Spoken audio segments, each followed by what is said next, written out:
All right, so let's see if that worked.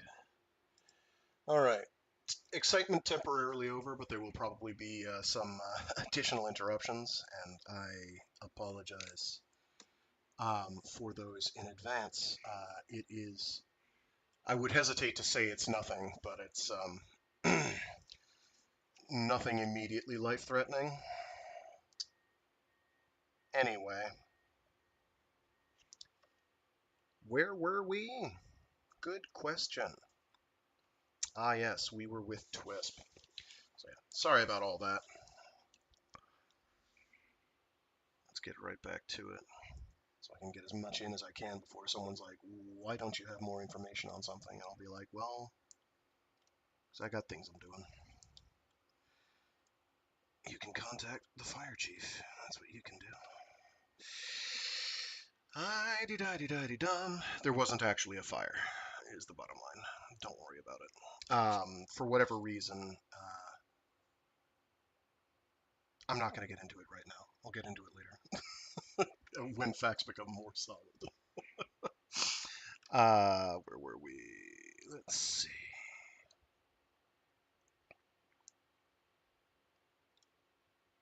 I'll just take the chapter from the top. We weren't very far in. We were only like a paragraph or two in. So my apologies to anyone tuning into this after the drama. And wondering why the recording has me repeating an entire paragraph or two. Them's the breaks. That's what happens sometimes.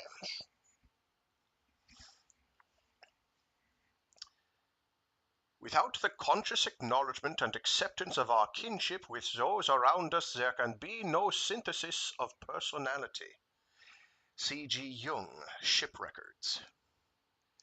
A glut of kelp rasped the coracle's bow in time with the waves. A touch of reality, Twisp thought. The otherwise silent blackness yawned before the first hint of dawn. Twisp heard Bushka twisting uncomfortably near the bow cuddy. In the long night since leaving Brett and Scudi, Bushka had not slept well. Water's very flat tonight, Twisp thought. Only the faintest of breezes cooled his left cheek as the coracles drifted slowly in the encumbering kelp. Twisp tipped his head to look up at a spattering of cloud-framed stars, picking out the familiar arrowhead shape of the pointers before the frame shifted to a new section of sky. Still on course, current favorable. It was always good to check the compass against the stars. The course angled toward an unmarked place on the sea where they could turn and make a swift run to Vachon. The RDF-RDC announcement of the island's distant locator beep had been silenced for the night, but a red light blinked near his knee in time with Vachon's signal. His receiver was working. Dawn would find them still hull down out of sight of the launch tower, but not out of range of the kid and the girl. Did I do the right thing? Twisp asked himself. It was a question he had repeated many times, aloud to Bushka and silently to himself. At the moment of decision it had felt right, but here in the night... Momentous changes gathered force on their world, and who were they, pitted against the evils he could sense in that change? One overage fisherman with arms too long for anything but hauling nets. One whining intellectual ashamed of his islander ancestry, maybe capable of wholesale murder. One kid out to make himself a man, a kid who could see in the dark. And a Mermen girl who was heir to the entire food monopoly of Pandora. The consequences of Ryan Wang's death had a bad feel. The squawks began to stir in their cage near Twisp's feet. Faintly at first, then louder, somewhere off to the right in the thicker kelp, Twisp heard a dasher purring. Putting a finger on the stun shield switch, he waited, straining to see something, anything. In the blackness where that ominous purr stroked the still air. A purring dasher could mean many things. It might be asleep, or well-fed, or responding to the smell of rich food, or just generally contented with its life. Twisp slipped a leg over the tiller, prepared to start the motor and steer away from that perilous noise. With his free hand he groped for and found the laze gun in its hiding place beneath his seat. Behind his seat. Bushka began to snore. The Dasher's purr stopped and began once more on a lower note. Had it heard? Bushka snorted, rolled over, and resumed his snoring. The Dasher continued to purr, but the sound began to fade, moving farther to the right and behind the drifting coracles. Asleep, Twisp hoped.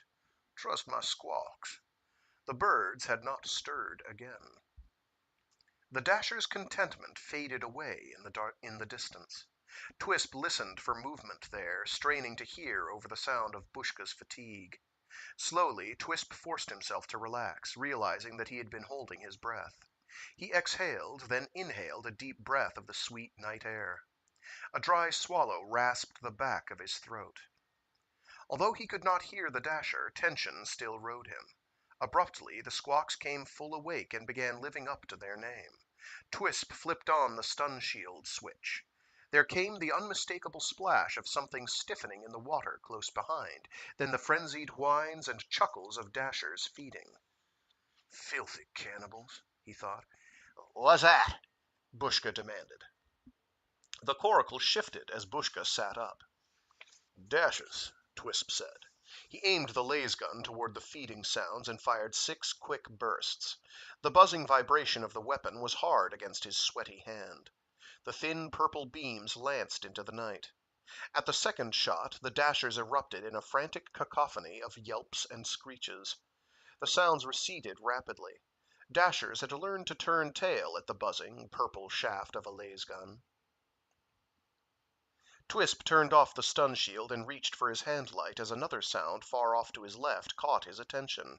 The hiss, hiss, hiss of paddles cutting through wet kelp. He aimed the hand light toward the sound, but the night sucked it dry without sending anything back but the sea's pulse in dark strands of kelp. A voice called from the distance. "Coracle, do you have a load?" Twisp felt his heart triple time against his rib cage. That was Brett's voice. "Riding too high," he shouted, waving the hand light as a locator. "Careful, there's Dashers about. We saw your lace gun." Twisp could make them out then, an amoeba-like blot undulating toward him on the low seas. 2 paddles flashed bits of his light back at him. Bushka leaned against the thwart, tipping it precariously near the water. "Trim the boat," Twisp called. "You, Bushka." One sec. Yep, nope, we're good.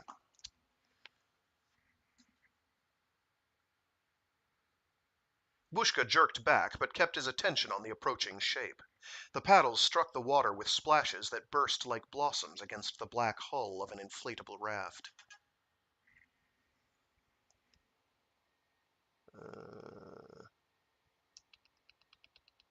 One sec, I have to respond to something real quick.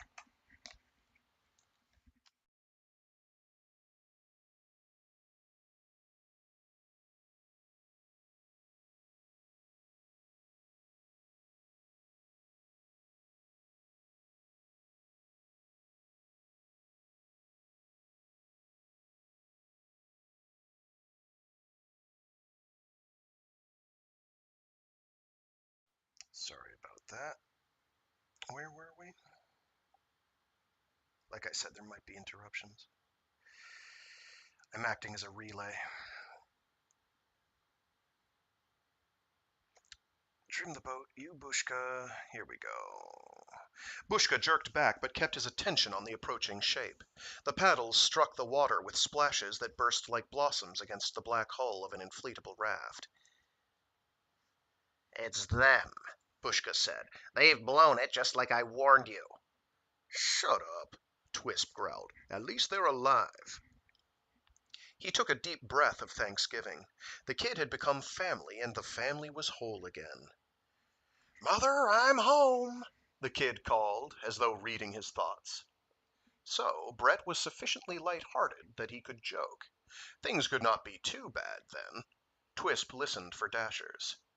Bushka laughed at the quip, a laugh with a dry, cracked edge that set Twisp's anger near the boiling point. The raft was in easy talking distance now. Twisp kept the handlight pointed toward the approaching figures and away from his own face, where tears of fatigue and relief wet his cheeks. At a low word from Brett, both he and Scudi stopped paddling. Brett threw a line to the coracle. Twisp caught it and hauled in the raft like a net of Muri, snugging it against the coracle. One long arm snaked out and grabbed Brett. The kid's dive suit was soaked and inflated. The squawks took that moment to set up a warning commotion, but it subsided immediately. Dashers patrolled just out of sight, wary of the lasgun. Jesus, I told myself I wouldn't do this, that I would pronounce it correctly.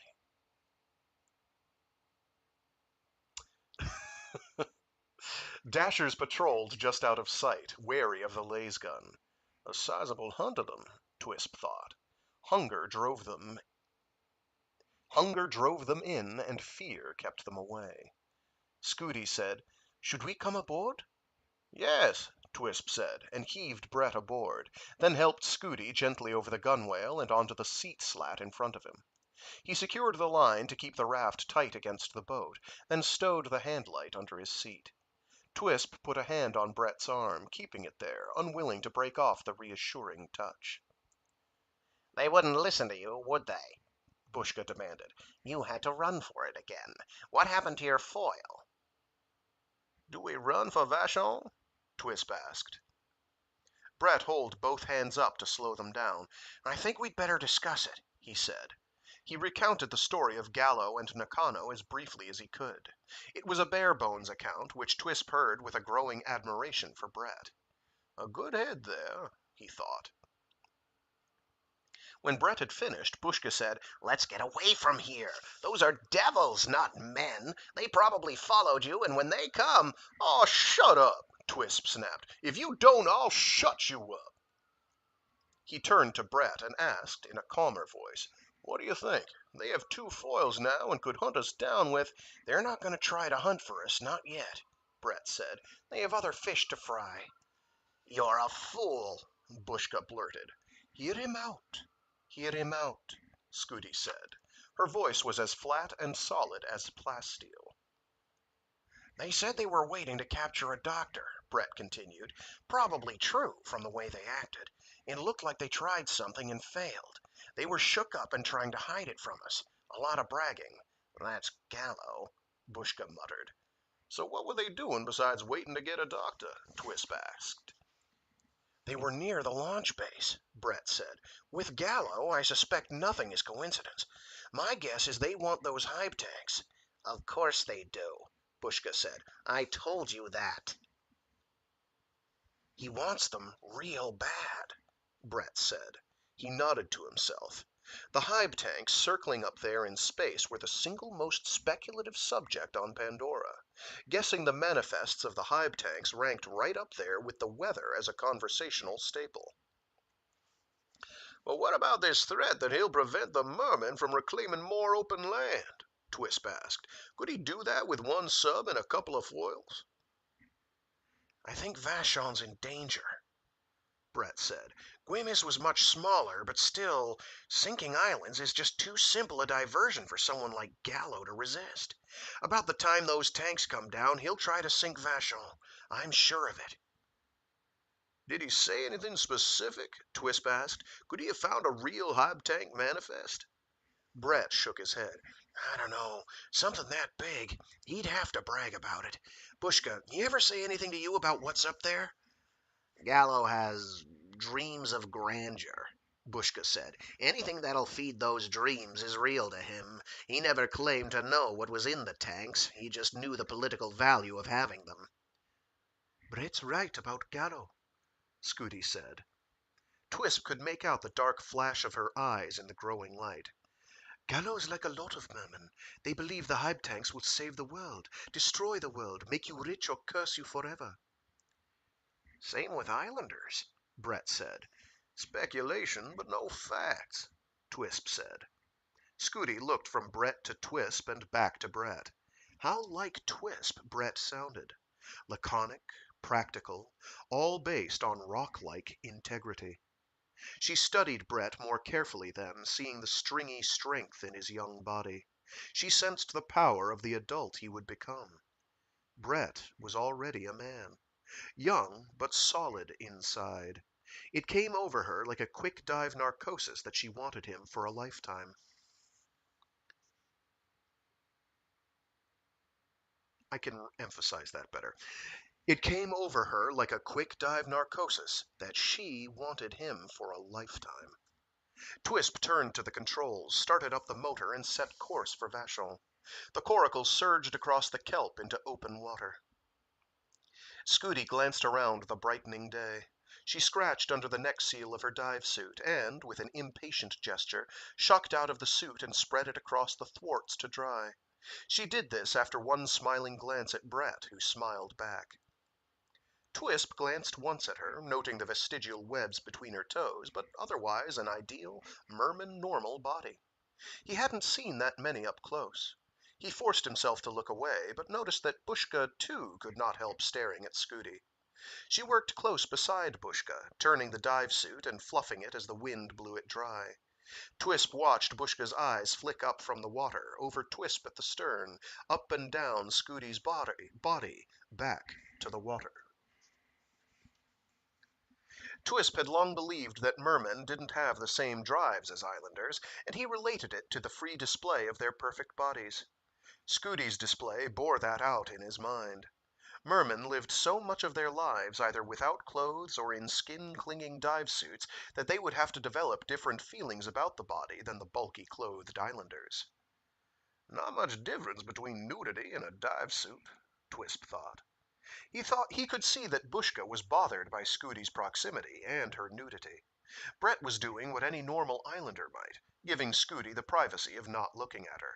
Scudi, however, was not able to keep her eyes off Brett. Something's going on there, Twisp decided. Something strong. He reminded himself that mermen sometimes married islanders, and sometimes it worked out. Bushka shifted his attention from Scudi to Brett, and the look on Bushka's face was like a shouted statement to Twisp. It was the kid's eyes.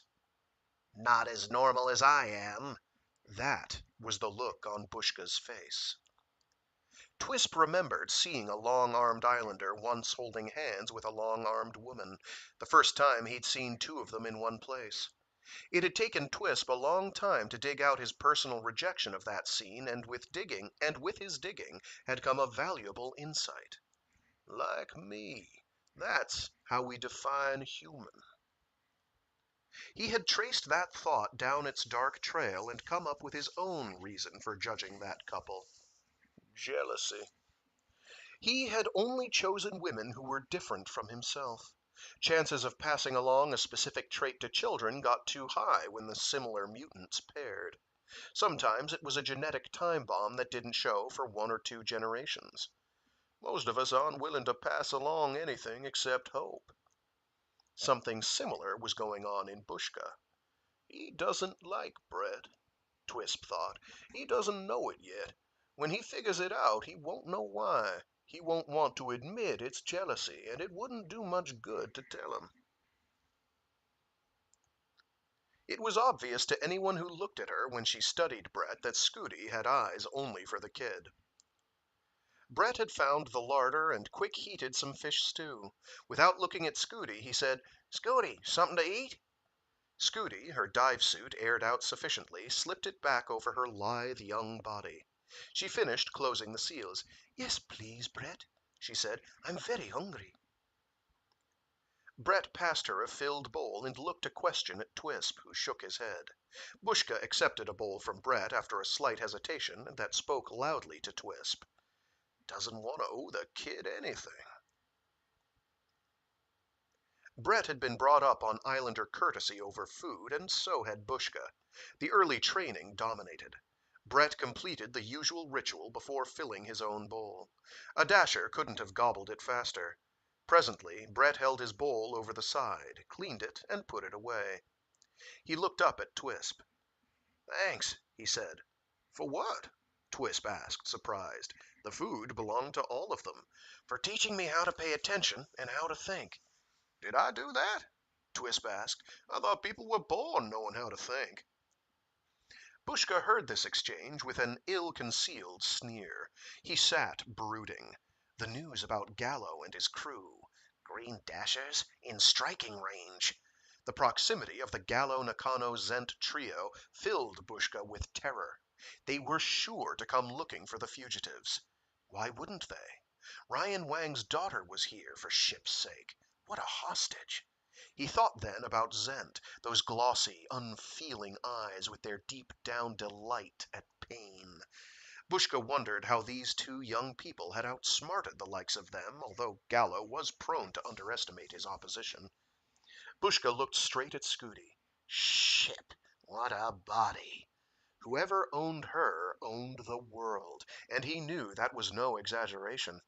There could be little doubt that her father had controlled much of Pandora through his food operations, and now that he was dead, it would surely pass to Scudi. Bushka half closed his eyes and studied the young couple beside him. Gallo must have thought them a couple of scared kids. Bushka had learned the danger of assumptions while he'd been boat-bound with Twisp. Scudi obviously had a first-love crush on the kid, but that would pass. It always did. Her father's minions were still alive. They would put a stop to it once they found out. Once they took a good look at the kid's mutated eyes. Twisp stood up at the tiller and peered ahead, shading his eyes against the rising ball of sun. "Foil," he said. "It's heading for Vashon." "Told you!" Bushka shouted. "Looked like an orange stripe along the cabin top," Twisp said. "Official." "They're looking for us," Bushka said. His teeth began to chatter. "Not changing course," Twisp said. "They're in a real hurry." He reached down and flipped the switch on his emergency band radio receiver. The sound of the Vashon announcer came on in mid-sentence. "Who said there was no immediate further threat to Vashon's substructure. We are hanging bottom on a kelp margin of enormous dimensions. There is exposed land and surf immediately to the east of us. Fishermen are advised to approach us through the clear water from the southeast. We repeat, all down-center areas are being evacuated because of grounding. Vashon itself is in no immediate danger as long as the calm weather holds. Repairs are proceeding, and Merman help has been assured. Hourly bulletins will be provided, and you are advised to keep tuned to the emergency band." Scudi shook her head and whispered, "Current control isn't supposed to let something like that happen." "Sabotage," Bushka said. "It's Gallo's doing. I know it." "Exposed land," Twisp muttered. The big change was happening. He could feel it.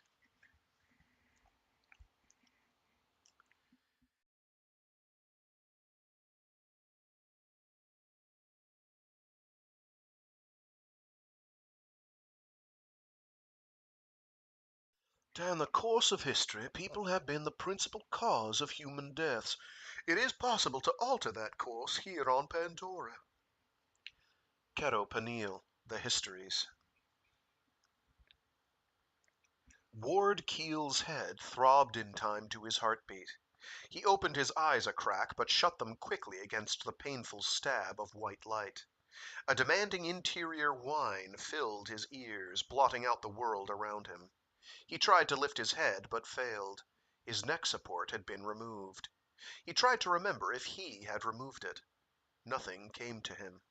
He knew there should be things to remember, but his throbbing head took most of his attention. Again he tried to lift his head, but gained only a few millimeters. The back of his head thumped onto a hard, flat surface. Nausea gripped his throat. Keel gulped quick lungfuls of air to keep from vomiting. The air tasted thick and humid and did not help much. "Where in the name of ship am I?" Bits of memories flickered into his mind. Ale, and someone, that Shadow Peniel. He remembered now. There had been an argument between Ale and someone in Mermen Mercantile, the late Ryan Wang's operation. She had ended it by removing Keel to... He could not remember. But they had left Ale's complex. That much he recalled. Thick air all around him now. Down under air. Slowly he tried opening his left eye. A dark shape loomed over him, haloed by a pair of bright ceiling lights. He's coming around. A smooth, unhurried... Oh, sorry. He's coming around. A smooth, unhurried voice, conversational. The piercing whine in Keel's ears began to wind down. He tried opening both eyes wider. Slowly, a face came into focus above him. Crisscrossed scars on the cheeks and brow, a twisted mouth. The face turned away like a receding nightmare, and Keel saw streaks of green smeared up to the neck below those awful scars. Don't fuss over him, Nakano. He'll keep. Oh, I guess it was Nakano the first time. Never mind.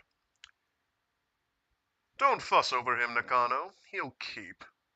That was a voice edged in ice. The scarred face regarded Keel once more, two deeply set eyes with something far back in there that refused to emerge. Nakano? Keel felt that the name and that scarred face should ignite an important memory. Blank. He's no good to us dead, Nakano said, and you hit him pretty hard with that stuff. Hand me some water. Get it yourself. I don't tote for mutes. Nakano removed himself from Keel's view, returning in a moment to bend closer with a beaker and a straw. A hand striped with green paint put the straw between Keel's lips. Drink it, Nakano said. I think it'll help. Hit him pretty hard. Keel remembered someone shouting, Karine Ale screaming at... It's just water, Nakano said. He moved the straw against Keel's lips. Keel sucked in cold water and felt the soothing splash of it into his cramping stomach. He told himself that he should reach for the beaker, but his hands refused to cooperate. Straps. Keel felt them over his chest and arms. He was being restrained then.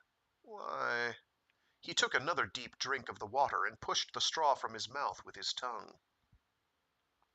Nakano removed the beaker and released the restraints. Keel flexed his fingers and tried to say, thanks, but the word was no more than a dry whistle in his throat. Nakano placed something on Keel's chest, and Keel felt the familiar outlines of his neck appliance. Took it off you when you puked and damn near choked to death, Nakano said. Couldn't figure how to get it back on you.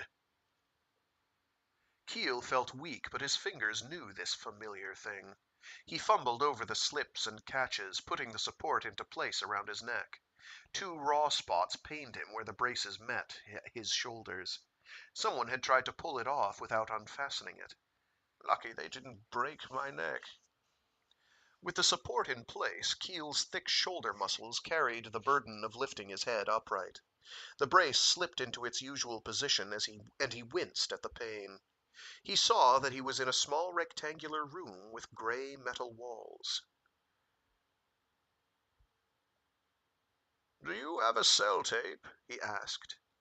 His voice echoed in his ears and sounded much deeper than he remembered. Keel rested his forehead in his hands and listened as someone rummaged through a case. The table that Keel sat on was much lower than he had imagined. It wasn't a gurney, but a low dining table, Mermen style, within a cluster of low padded chairs and a couch. Everything seemed constructed out of old, dead materials. Nakano handed him a roll of cell tape and, as if in answer to an unasked question, said, We put you on the table because you weren't breathing good. The couch is too soft. Thanks. Nakano grunted and sat back down in a chair behind Keel.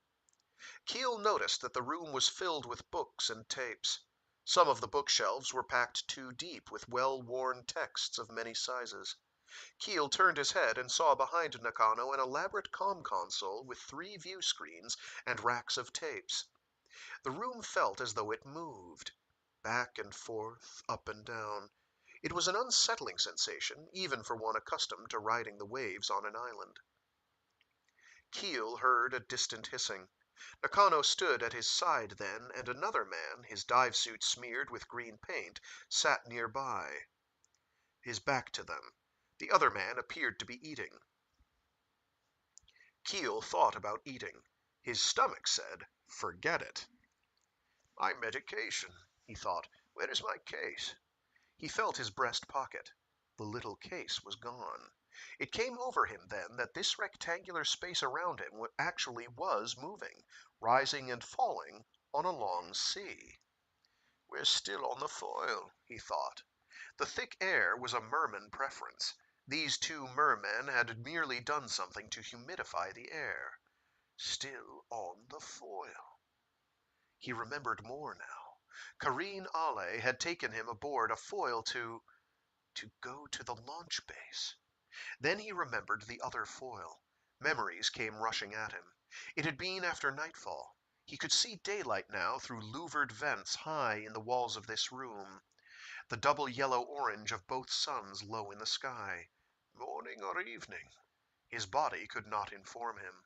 He felt the borderline nausea of movement, the constant inner pain of his fatal illness, and the headache, now localized in his right temple, where, he knew, he had been struck. Drugged, too, he thought. The attack had occurred after the foil in which Ale had been taking him to launch base slowed abruptly. A voice had called, "Look there!"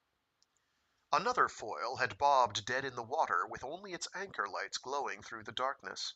It drifted slowly in heavy kelp and was not at anchor. A spotlight from Ale's foil illuminated the identification numbers on the bow of the vessel. "It's them, all right," she said. "Do you think they're in trouble?" "You bet they're in trouble." "I mean something wrong with—" "They're waiting out the night on the kelp. It hides them from bottom search, and they won't drift far in it." "But why do you suppose they're here? I mean so close to launch base?" "Let's find out." Slowly, its jets muted, Ale's foil moved up on the other craft while 4 security men readied themselves for boarding from the water. Keel and Ale on the forward pilot's deck had a commanding view of what happened next. With only a few meters separating the 2 craft, 4 dive-suited men slipped into the water, swam the short distance, and opened the main hatch on the other foil. One by one they crept inside, and then nothing. Silence for what seemed to Keel an interminable time. It ended with a jerky rocking action on Ale's foil, followed by shouts from the stern. Abruptly, 2 green-striped apparitions burst into the pilot's compartment. One of the intruders had been a monstrous merman with terrible scars on his face. Keel had never seen arms that thickly muscled. Both men carried weapons. There was only time to hear Ale shout, "Gelar!" then the blinding pain on his own head. "Gelar?" Keel prolonged his recovery period from the blow, making it appear he was still dazed. His encyclopedic memory pored over names and physical identifications. Gelar Gallo, idealized merman, former subordinate of Ryan Wang, suitor to Kareen Ale. The man at the table pushed a bowl away from him, wiped his mouth, and turned. Keel looked at him, shuddering in the cold, appraising stare of those dark blue eyes. Yes, this is the man himself. Keel thought Gallo grotesque in the cover of his green paint. A hatch to Keel's right opened, and another green-striped merman entered. Bad news, the newcomer said. Zent just died. Damn! That was Gallo. She didn't really try to save him, did she? He was badly crushed, the newcomer said, and she is exhausted. If only we knew what caused it, Gallo mumbled. Whatever it was, Nakano said, it was the same thing that damaged the sub. The wonder is he got back to us at all. Don't be stupid, Gallo snapped. The sub's homing system brought him back. He didn't have anything to do with it. Except to activate the system, Nakano said. Gallo ignored him, turning to the newcomer. Oh, wait. Yep. Nope, we're good. Gallo ignored him, turning to the newcomer. Well, how are the repairs going? Very well, the man said. We got the replacement parts and tools aboard the launch base foil marked as rocket supplies. We should be fully operational by this time day after tomorrow. Too bad we can't replace So as easily, Nakano said. He's a good man in a fight. Was. Yes. Gallo spoke without looking at Nakano, gesturing instead to the newcomer. Well, get back to your station. The man hesitated. What about Zent? What about Zent? He asked. What? His body. Green dashers are kelp food when they die, Gallo said. You know that. It's imperative if we're to know what happened out there. Yes, sir. The man left, closing the hatch quietly after him. Keel brushed at his collar and the front of his jacket. He could smell the sour taint of vomit there, confirming Nakano's account of what had happened. So they want me alive. No, they need me alive. As long as he was alive, Keel could probe for weaknesses. Superstition was a weakness. He vowed to pursue this curious burial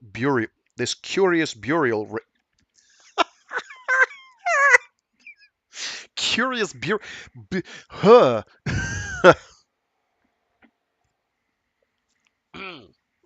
Something about that really messing with my head or tongue or whatever. He vowed to pursue this curious burial.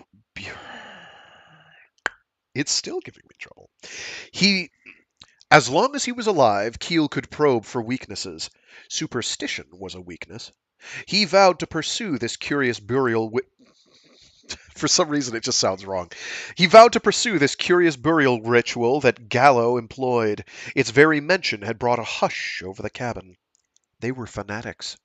Keel could see it in Gallo's expression. Anything was justified by the sacred nature of their goal. Another matter for probing. Very dangerous. But I'm dying anyway. Let's see how deep their need for me actually is. A small case was taken from my pocket, he said. It contains my medications. So, the mute needs medication, Gallo taunted. Let's see how he does without it. You'll see quite soon, Keel said. You'll have another body to feed the kelp. Keel swung his feet casually over the edge of the table and felt for the deck. A startled look passed between Nakano and Gallo. Keel wondered at it. There was shock in that look. Some nerve had been struck. You know about the kelp? Nakano asked. Keel said, Of course, a man in my position. Oh, he waved off the rest of the bluff as extraneous. We need him alive for the time being, Gallo said. Get the mute his medication. Nakano went to a small storage locker in the rear wall and removed a pocket case of cured organics, dark brown with a tie string closure. Keel accepted the case thankfully, found a bitter green pill in it, and gulped the pill dry. His intestines felt knotted, and it would be long minutes before the pill brought relief, but just the knowledge that he had taken it removed some of the discomfort. Another remora, that was what he needed. But what was the use even of that? His rebellious body would only make short work of another remora, shorter than the last, and the one before that. The first one had lasted 36 years. This last one, a month. You can always tell, Nakano said. Someone who isn't bothered by dying. That one knows about the kelp. With difficulty, Keel kept his face expressionless. What was the man saying? It wasn't something we could keep secret forever, Gallo said. They contact the kelp too. Nakano looked piercingly at Keel. It was one of those looks that made a big man like Nakano swell even bigger. How many of you know? He asked. Keel managed a noncommittal shrug which irritated the seating of his brace. We'd have heard something before this if it was out, Gallo said. Probably just a few of the top mutes like this one know anything. Keel stared speculatively from one merman to the other. Something important to know about the kelp. What could that be? It had to do with dying, with contact with the kelp, feeding their dead to the kelp. In a little while we'll go out and try to hear Zent's memories, Gallo said, a new and deeply reflective tone in his voice. Then we may learn what happened to him. Nakano, his voice more matter-of-fact, asked Keel, How do you contact the kelp? Does the kelp answer every time? Keel pursed his lips in thought, delaying his response and gaining time. Talk to the kelp? He recalled what Ale and Peniel had said about the Mermen Kelp Project, teaching the kelp, assisting the spread of it under Pandora's universal sea. We have to actually touch the kelp, Nakano prompted. Of course, Keel snorted. And he thought, here's Zent's memories. What was going on here? These violent men were suddenly revealing a mystical side that astonished the pragmatic Keel. Gallo suddenly laughed. You don't know any more about it than we do, mute. The kelp takes your memories even after you're dead. That's all any of us knows, but you mutes didn't think about what that could mean. Green dashes are kelp food when they die, Keel thought, and somehow their memories can be read by the living, through the kelp. He recalled the odd stories out of human history on Pandora, dashers talking with human voices, a fully sentient kelp speaking to the minds of those who touched it. So it was true. And the kelp, genetically rebuilt from the genes carried in a few humans, was recovering that old skill. Did Ale know? And where was she? Gallo glanced around the room and returned his attention to Keel. Very pleasant, this cabin, he said. Ryan Wang's gift to Kareen Ale, her personal foil. I think I'll keep it for my command center. Where is Kareen? Keel asked. She's busy being a doctor, Gallo said. Something she should stick to. Politics doesn't suit her. Maybe medicine doesn't either. She didn't do much for Zent. Nobody could have saved so, Nakano said. I want to know what got him. Does Vashon have a new defense weapon?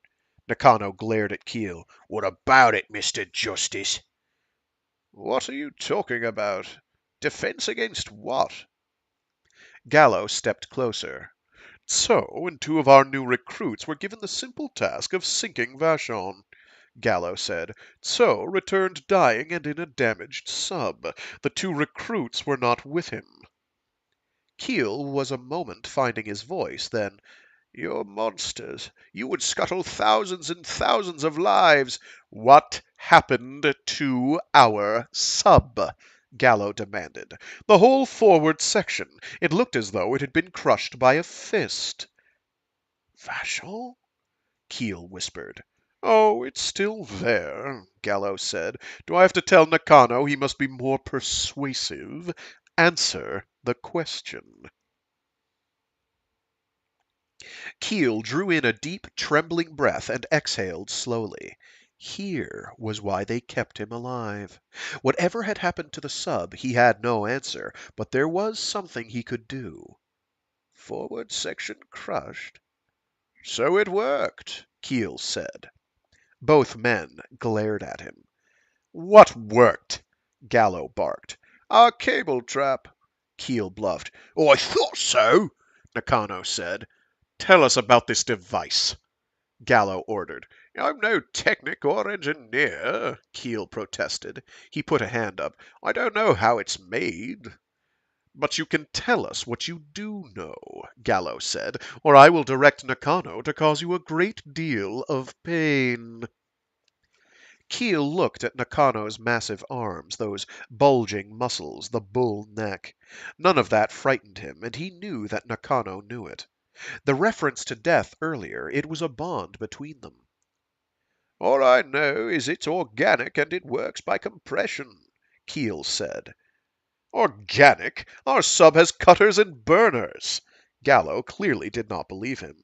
It's like a net, Keel said, warming to his fiction. Each surviving part can behave like the whole, and once it's inside your defenses where your cutters and burners can't reach it. Keel shrugged.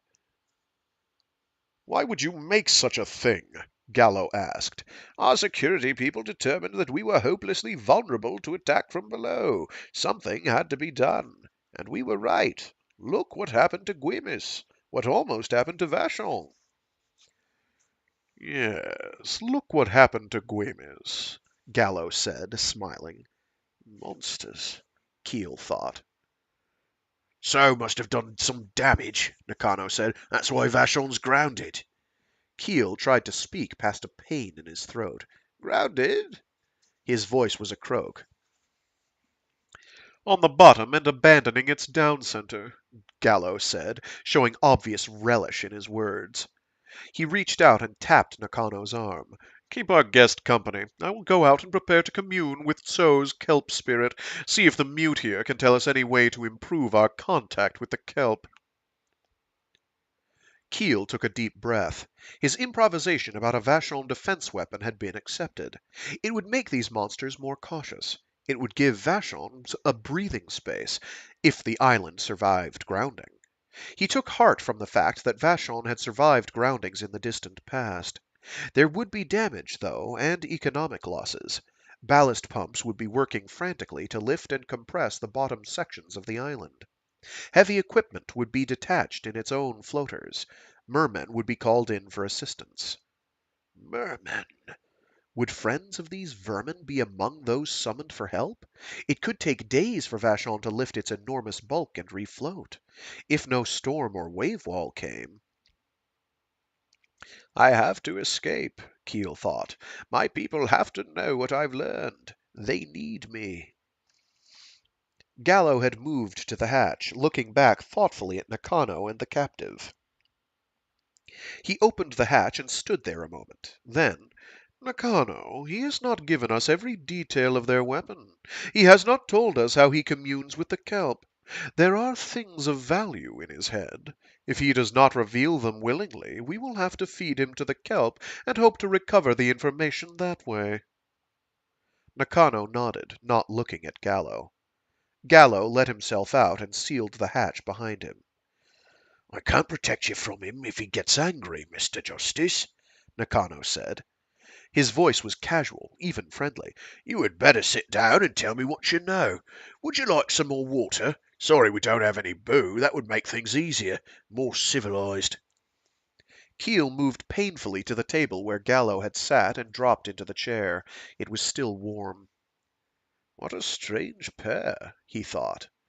Nakano brought him a beaker of water. Keel sipped slowly, savoring the coolness. It was almost as though these two exchanged personalities.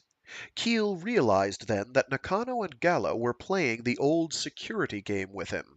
One guard always browbeat a prisoner, while the other came on as a friend, sometimes pretending to protect the prisoner from the attacker. Tell me about the weapon, Nakano said. The ropes are thicker than full-grown kelp, Keel said. And he recalled underwater views of the kelp, strands thicker than a human torso swaying in the currents. A burner would still cut them, Nakano said. Ah, but the fibers have some way of reattaching to each other when they touch. Cut it apart and put the cut ends together, it's as though there were no cut. Nakano grimaced. How is it done? I don't know. They talk about fibrous hooks. Now you understand, Nakano said, why mutes must go. What have we done except protect ourselves? Keel demanded. If that sub hadn't been out to sink the island, it wouldn't have been harmed. Even as he spoke, he wondered again about the damaged sub, wishing he could see and examine it. What had really done it? Crushed? Truly crushed, or damaged by the bottom? Tell me how you commune with kelp, Nakano said. We just touch it. And? Keel swallowed. He remembered the old stories, the remnant history, especially the accounts by Shadow Peniel's ancestor. It's like daydreaming, almost, Keel said. You hear voices. That much the old accounts had said. Specific voices? Nakano demanded. Sometimes, Keel lied. How do you contact the specific dead and gain access to what they knew when alive? Keel shrugged, thinking hard. His mind had never worked this fast, absorbing, correlating. Ship, what a discovery! He thought about the countless islander dead consigned to the sea by mourning relatives. How many of those had been absorbed by the kelp? So the kelp doesn't respond to you any better than it does to us, Nakano said. I fear not, Keel agreed. Kelp has a mind of its own, Nakano said. I've said that all along. Keel thought then about the enormous undersea gardens of kelp, forests of gigantic, ropey strands reaching upward toward the suns. He had seen hollows of mermen swimming through those green forests, flashing silvery figures among the fish and fronds. But no merman had ever before reported kelp responding in the way it had done for the first humans on Pandora. This must mean that full sentience was returning. It must be an avalanche of consciousness sweeping through the sea. Mermen thought they controlled the kelp and, through this, controlled the currents. What if... Keel felt his heartbeat stutter. A merman sub had been crushed. He imagined those gigantic strands of kelp wrapped around the sub's hard surface. Cutters and burners flashed in his imagination. And the kelp writhed, sending out its messages of self-protection. What if the kelp had learned to kill? Where are we right now? Keel asked. Near the launch base. There's no harm in you knowing. You can't escape. Keel let his body feel the lift and fall of the craft around him. The light through the louvered vents had begun to dim. Nightfall? The foil rode on extremely calm seas, for which he was thankful. Vachon needed calm seas just now. Near the launch base, Nakano says. How near? But even a short swim was impossible for this old body with its head supported on a prosthetic brace. He was a cripple in this environment. A mute. No wonder these monsters sneered at him. The foil's motion became even steadier and the light dimmer. Nakano flipped a switch, bringing soft yellow illumination to the room from lamps near the ceiling. We are going down to commune with the kelp, Nakano said. We are in old kelp here, the kind that's most apt to respond to us. Keel thought about this craft sinking into a forest of kelp. Whatever had happened to So, the kelp now knew. How would the kelp use that knowledge? I know what I would do with such people in my power, Keel thought. I'd squash them. They are lethal deviants.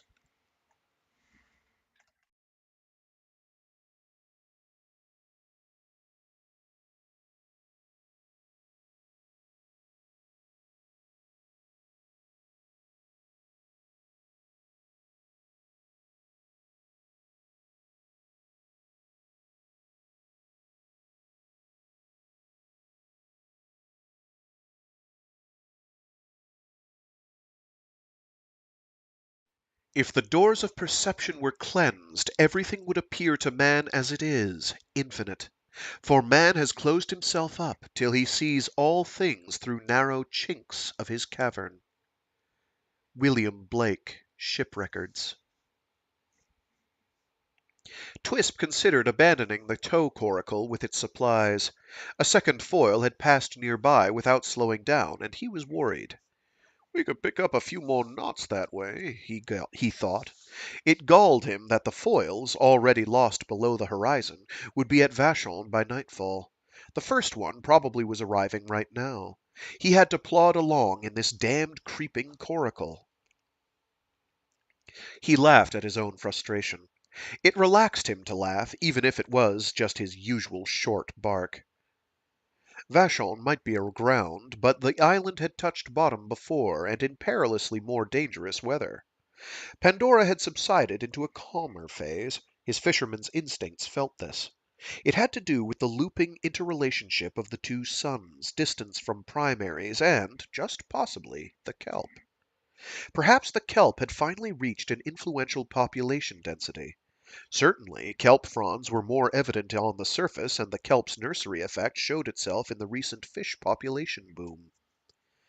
Winters on the open sea were easier every year. The familiar drone of the little engine, the balmy warmth under scattered clouds, and the coracle's rhythmic wallow toward Vashon reminded Twisp that he would get there in his own good time. "And when I do, I'll straighten out this Bushka's story." Vashon was not a community to take lightly. There was influence there, power and money. And Vata, he thought. Yes, we have Vata. Twisp began to see the presence of Vata on his home island in a new light. She was more than a link with humanity's Pandoran past. Living evidence that a myth had substance. That was what Vata and her satellite Duque represented. "That last foil must have seen us," Bushka said. "Our position is known." "You really think they'll alert your green dashers?" Twisp asked. "Gallo has friends in high places," Bushka growled. He glanced significantly at Scudi, who was sitting back against a thwart, looking at Brett with a quizzical expression. Brett lay curled up, asleep. "We don't know what they're saying on the radio," Bushka said. He looked at the device near Twisp's knee. When Twisp didn't respond, Bushka closed his eyes. Scudi, shifting her attention from one islander to the other during this exchange, watched a deep listlessness come over Bushka. The man gave up so easily. What a contrast with Brett. Scudi thought hard about the escape from Gallo, paddling and sailing, homing on the locator beam from the coracle's transmitter. They had inflated only one of the small rafts from the survival kits, holding the other in reserve. Even this they had delayed until they were more than a kilometer from the foil. It had been heavy going at first in the thick glut of kelp. The two of them, linked by a single belt line, tended to tangle in the surface fronds. Scudi had led the first stage of their flight, holding them hydrostatically balanced with their dive suit controls just under the surface. When they came up for air, it was always beneath a cover of kelp, and each time they expected to hear sounds of search and pursuit. Once they heard the foil start up, but it shut down immediately. Under the protective cover of a kelp frond, Brett whispered to Scudi, "They don't dare chase after us right now. Capturing that other foil is too important to them." "The doctor?" "Something more important than that, I think." "What?" "I don't know," Brett whispered. "Let's keep going. We have to be out of sight of them by daybreak." "I keep worrying that we'll run into dashes." "I'm keeping a grenade handy. They like to sleep in the kelp. We'll have to dive for it if we surprise one." "I wish I could see better." Brett took her hand, and they moved through the water as silently as possible. As they brushed through the thick fronds in their maddeningly slow passage, an odd sense of calm came over both of them. They began to feel almost invulnerable to dashers, any variety, green or black. Under the water, touching the kelp, they moved to deep and stately music, something not quite heard but recognized. When they surfaced for air, the world became different, another reality. The air felt clean and satisfying. Breaking through a profound shyness, they told each other about this feeling. They both imagined telling the other, and the telling came out just as they had imagined. They thought they could go on forever this way, that nothing could harm them. At one break for air, Brett could no longer contain the sense of an alien experience. He put his mouth close to Scudi's ear. "Something's happening down there." Both of them had grown up on stories of the old kelp days, the mystical detritus of their history, and each suspected what the other was thinking now. Neither of them found it easy to put into words. Scudi looked back at the foil, which lay in a low outline under its anchor lights. It still seemed much too close. The foil itself appeared so innocent, its hatch a wink against the night. You hear me, Scudi? Brett whispered. Something's happening to us when we're underwater. When she remained silent, he said, They say when you're underwater, sometimes it's like a narcotic. Scudi knew what he meant. Cold and the deeps could do things to your body that you did not notice until your mind started to come apart at the dreams. But this was no depth narcosis, and the dive suits kept them warm. This was something else, and, here on the surface, knowing they should not delay long, she felt suddenly terrified. I'm scared, she whispered, staring at the foil. We'll get away from them, Brett said, seeing the direction of her gaze. See, they're not chasing after us. They have a sub? The sub couldn't go fast in kelp. They'd have to cut their way through. He pulled himself closer to her along their belt line. But that's not what's scaring you. Scudi didn't say anything. She floated on her back under a swatch of kelp, conscious of a heavy iodine smell from the leaves. The weight of the kelp frond on her head was like an old, kindly hand. She knew they should be going. Daylight must not find them in sight of the foil. Her hand on the concealing kelp, she turned and a bit of the kelp came away in her grip. Immediately she was thrust into the euphoria she had felt underwater. There was wind all around. A seabird she had never seen shrieked somewhere in perfect time with the waves. The hypnotic effect unfocused her eyes, then centered them on a human being, prone and very old. An old woman. The old woman existed in a glowing space without any sense of world around her. The vision moved closer, and Scudi tried to relax an intense pressure in her stomach. Monotony of waves and the shrieking bird helped, but the vision would not fade. The old, old woman lay on her back in the blur of light, alone, breathing. Scudi noticed a clump of white hair jutting from a mole near the old woman's left ear. The eyes were closed. The old woman did not appear to be a mutant. Her skin was dark and heavily wrinkled. It gave off a greenish cast like the beginning patina on a piece of old brass. Abruptly, the woman sat up. Her eyes remained closed, but she opened her mouth to say something. The old lips moved slow as cold oil. Scudi watched the play of wrinkles released across the face by movement. The woman spoke, but there was no sound. Scudi strained to hear, pressing close to the wrinkled lips. The vision dissolved, and Scudi found herself coughing, retching, held across her floating survival kit by strong hands. Scudi! It was Brett's voice in a loud whisper close to her ear. Scudi, what's happening? You started to drown. You just sank under the water and... She coughed up warm water and took in a choking breath. You just started sinking, Brett said. He was struggling to balance her on the kit. She pushed herself across its rasping surface and slipped back into the water, holding the kit by one hand. She saw immediately what Brett had done. Set the kit's hydrostatic controls for surface and used it as a platform to support her. It was like you just went to sleep, Brett said. The worry in his voice seemed amusing to her, but she restrained a laugh. Didn't he know yet? Brett glanced back at the foil about a kilometer away. Had they heard? Kelp, Scudi choked.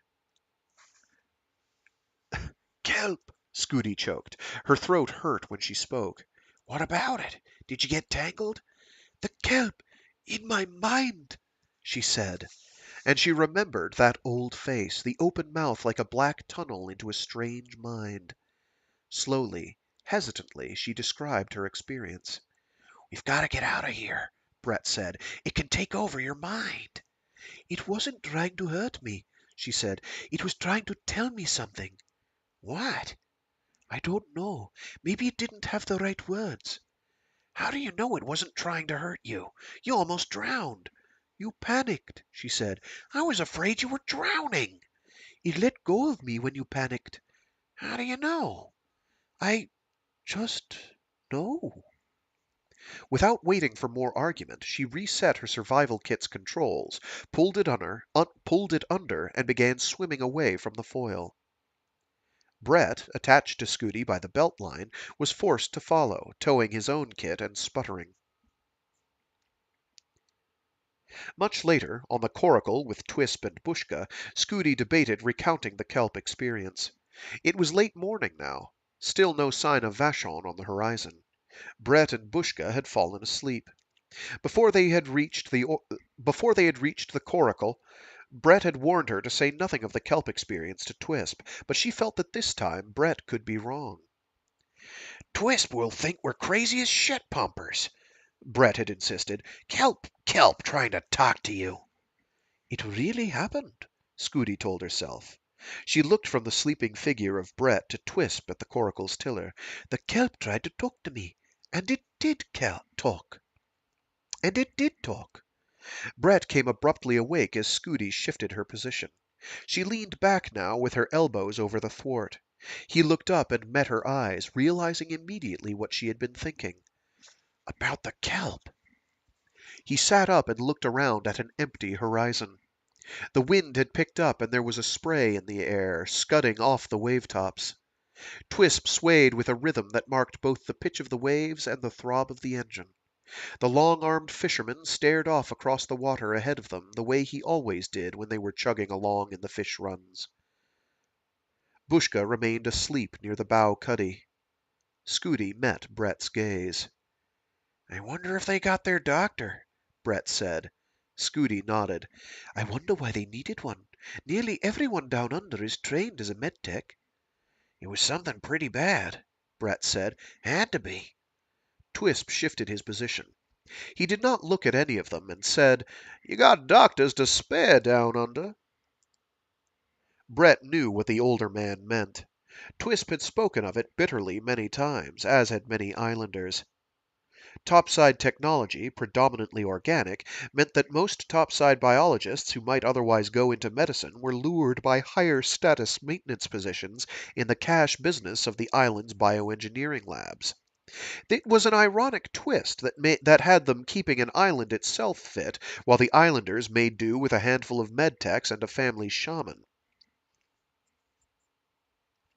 Bushka sat up, awakened by their voices, and immediately returned to his insistent fear. Gallo will have that sub after us. We'll be at Vachon by tomorrow, Twisp said. You think you can get away from Gallo? Bushka snorted. You sound like you want 'em to catch us, Twisp said. He pointed ahead. We'll be in kelp pretty soon. A sub would think twice about going in there. They're not islanders' subs, Bushka reminded him. These have burners and cutters. He sat back with a sullen expression. Brett stood, one hand steadying him against a thwart. He stared ahead where Twisp had pointed. One sec, I've got a phone call.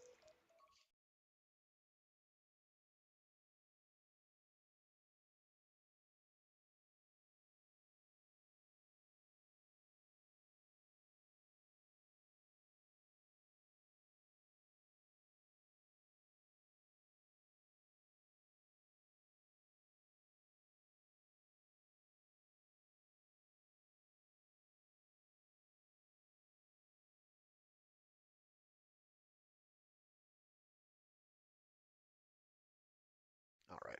I've pushed off the inevitable a little longer. We're just about done with my segment that I've got here.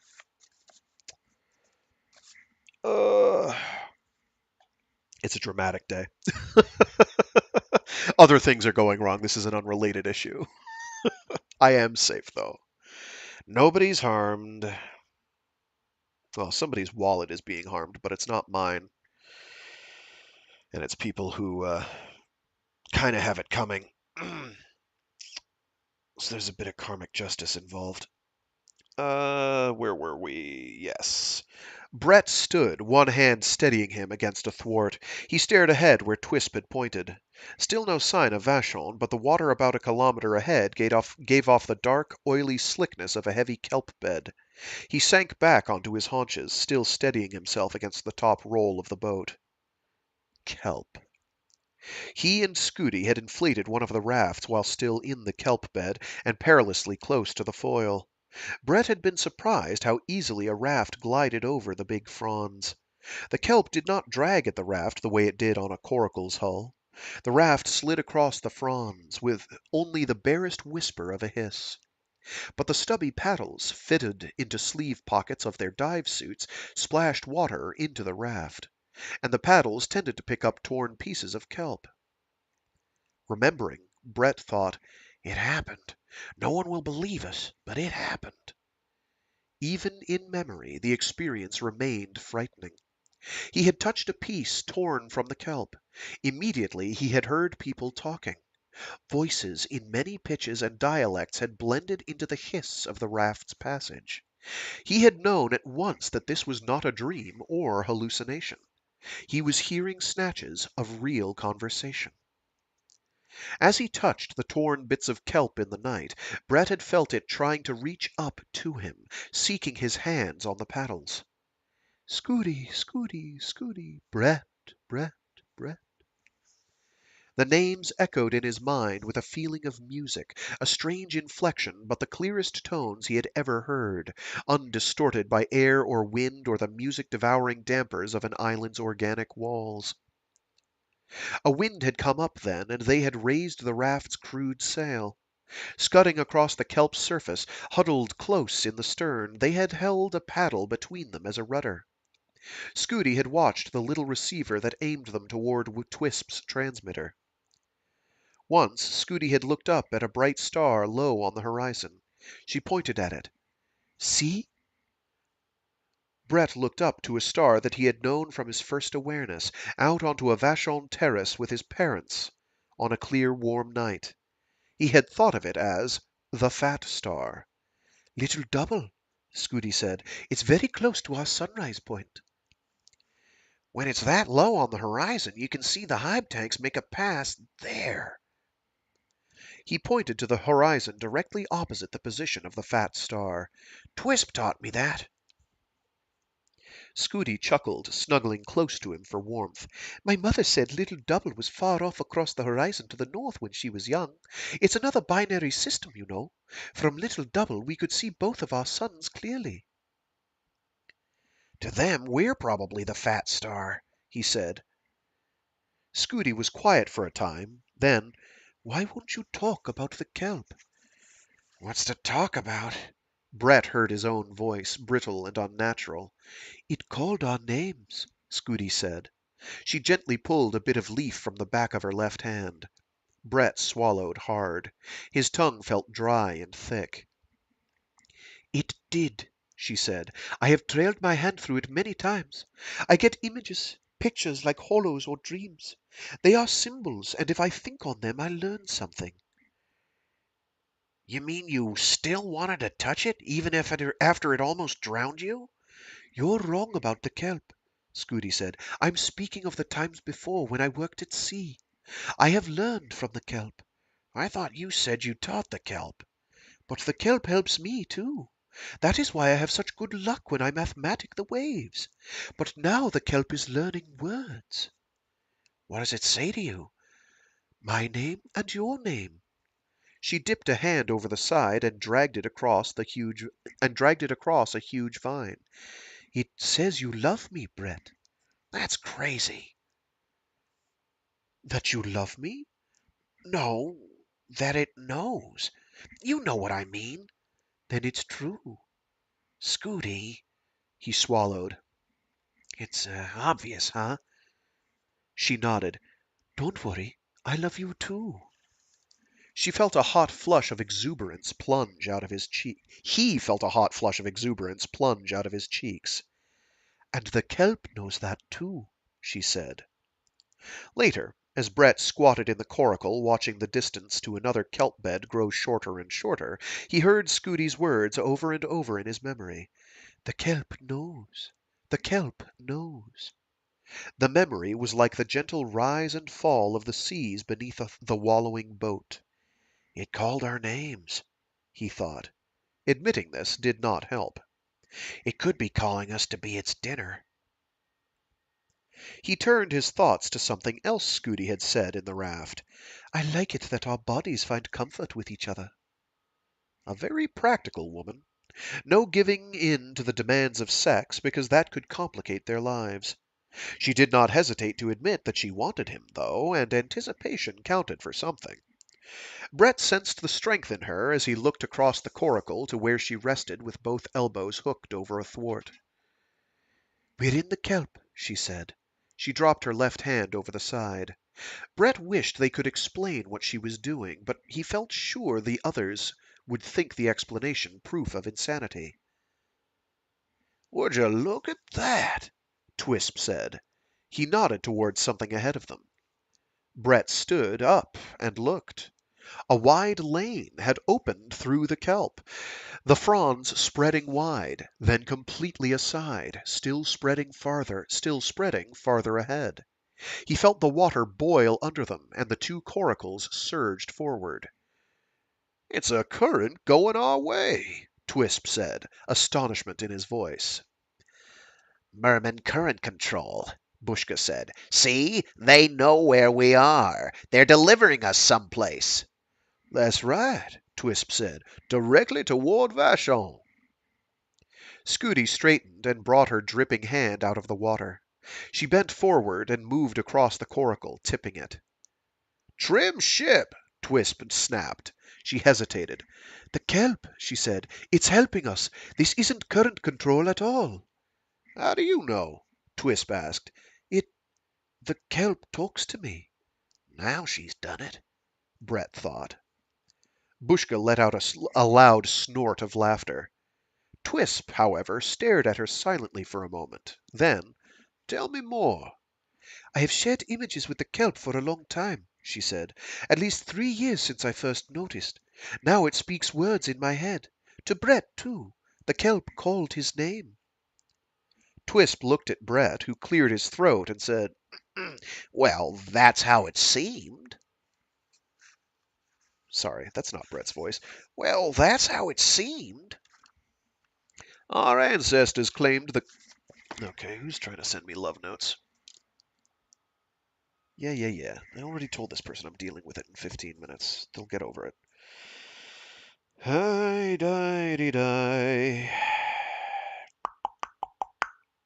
Our ancestors claimed the kelp was sentient, Twisp said. Even Jesus Lewis said it. The kelp is a community mind. You're a historian, Bushka. You should know all this. Our ancestors said a lot of crazy things. There's always a reason, Twisp said. He nodded at the lane through the kelp. Explain that. Current control. The girl's wrong. Put your hand over the side, Scudi said. Touch the kelp as we pass. Sure, Bushka said. Use your hand for bait. Who knows what you might catch? Twisp merely leveled a cold stare at Bushka, then steered the coracle close to the right side of the open lane and dipped his long arm over the side. Presently, a look of amazement came over his face. The expression hardened. Ship, save us, he muttered, but he did not withdraw his hand. What is it? Brett asked. He swallowed and thought about the sensation of kelp contact. Could he put his hand over the side and renew that connection? The idea both attracted and repelled him. He no longer doubted a central reality to the night's experience, but the intent of the kelp could not be accepted without question. Scudi almost drowned. That is a fact. There's a sub coming behind us, Twisp said. All of them peered back along their course, but the surface gave no sign of what might be under it. They have us on their locator, Twisp said, and they mean to sink us. Scudi turned around and dipped both hands into the passing kelp. Help us, she whispered, if you know what help is. Bushka sat silent, pale-faced and shuddering at the entrance to the tiny cuddy in the bow. It's Gallo, he said. I told you. With a slow stateliness, the channel ahead of them began to close. A passage opened to the left. Current surged into it, swinging the coracles wide. The towed supply boat pulled far to the right. Twisp fought the tiller to center his raft in the new channel. The channel's closing behind us, Brett said. The kelp is helping us, Scudi said. It is. Bushka opened his mouth and closed it without speaking. All of them turned to stare where he pointed. A black conning tower broke surface, tipped and sank from sight. Kelp curled over the scene. Giant bubbles began breaking the surface, thick rainbows of air and oil. Small waves surged under the boats, forcing the 4 people in the coracle to hold on to the rim lines. As quickly as it had started, the turbulence subsided. The coracles continued their agitated rocking. Water splashed across the gunwales. This, too, quieted. It was the kelp, Scudi said. The sub cut into the kelp trying to follow us. Twisp nodded to where the kelp still curled among a few small bubbles. He gripped the tiller with both hands, guiding them through a channel that curved open ahead of them, once more aiming toward Vachon. The kelp did that? It clogged the sub's intakes, Scudi said. When the crew tried to blow ballast and surface, the kelp jammed vines into the ballast ports. When the crew tried to get out, the kelp tore them apart and crushed the sub. She jerked her hands out of the water, breaking contact with the kelp. I warned you that it was dangerous, Brett said. A stricken look on her face, Scudi nodded. It's finally learned to kill.